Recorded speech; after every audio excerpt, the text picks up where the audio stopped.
আমার কাছে এই জিনিসটা অনেক ভালো লেগেছে। আমরা ইয়াং জেনারেশন এটা দেখে অনেক ইন্সপায়ার হয়েছি, যাতে পরবর্তীতে আমরা এভাবে অনেক কাজ করে সমাজকে আর একটু ভালোভাবে পরিচালিত করতে পারি। এটা বিনামূল্যে একটি অসাধারণ ব্যবস্থা। এটা দেখে আমি অনেক ইন্সপায়ার হয়েছি। আমরা ভবিষ্যতে আরও এভাবে কাজ করব।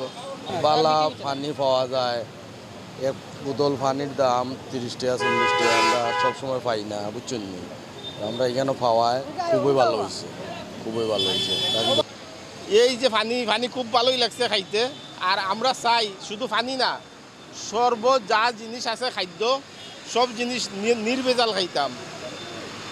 ছাড়া ফরমিলিন ছাড়া সুযোগ সুবিধা আমরা যেন পাই, আর দ্রব্যমূল্য যেন কন্ট্রোলের ভিতরে থাকে। কারণ হইলো গরিব মানুষ, এইগুলো বাংলাদেশের মানুষ তো সবার জানা আছে, এরা গরিব মানুষ, এরা খাদ্য জোগাড় করতে পারে না, অনেক কষ্ট মষ্ট এইগুলা করে। গরম প্রচুর পড়ছে, গরমের যন্ত্রণা তো খালি পাগলের মতো ঘুরতেছি। মৌলভীবাজার জেলার ভিতরে এই গরমের মধ্যে এই তাপ প্রতিকূল অবস্থায় তাপের সময় এই পানির যে একটা ব্যবস্থা করেছে আমাদের ফজলুর রহমান মেয়র সাহেব, আমরা কৃতজ্ঞতা জানাই ওনারে। আর হলো গিয়ে এই গরমের সময় যারা শ্রমিক আছে, যারা কর্মী আছে, তারা এই পানি খেলে কিছুটা হলেও তাদের জানটা নিস্তার পাবে আর কি, একটু তাদের ভালো লাগবে অবশ্যই। I feels like right now a situation তো হিট সারাউন্ডিংস খুব বেশি হট।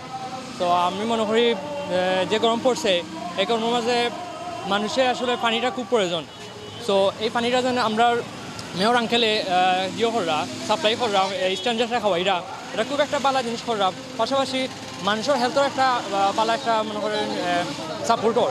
সো আমি মনে করি এটা খুব একটা ভালো উদ্যোগ নিশ্চয়। আর এই যে উদ্যোগটা নিশ্চয়, এটা আমরা যে ইয়াং জেনারেশন আছি এটা দেখে আমরা আরও ইন্সপায়ার হইলে মনে করেন আমরা সামনের দিকে আরও ওলাখানের উদ্যোগ নিতাম পারবো।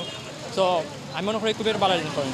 সারা বাংলাদেশে গরমের কারণে জনজীবন অতিষ্ঠ, তাপমাত্রা এতই বেড়েছে জনগণের সহ্যের বাইরে চলে যাচ্ছে। সাধারণ গরিব মানুষরা রাস্তাঘাটে যারা বাইর হয় তারা পানীয় জলের জন্য কষ্ট পাচ্ছে। সেই জিনিস চিন্তাভাবনা করে আজকে থেকে মৌলভীবাজার পৌরসভার উদ্যোগে 4টি স্পটে পানীয় জলের ব্যবস্থা করা হয়েছে এবং আগামীকাল থেকে আরেকটি বাড়বে 5টি স্পট, চৌমনা, এসআর প্লাজার সামনে, কুদরতুল্লাহ রোডের মুখে এবং প্রেস ক্লাবের সামনে।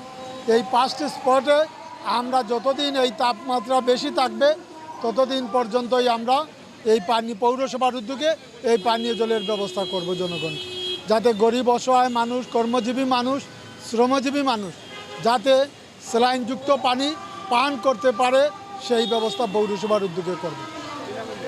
এবং অবশ্যই বিনামূল্যে এটি চলবে এবং কোনো পয়সা দেওয়া লাগবে না এবং সুপেয় পানির ব্যবস্থা আমরা করব।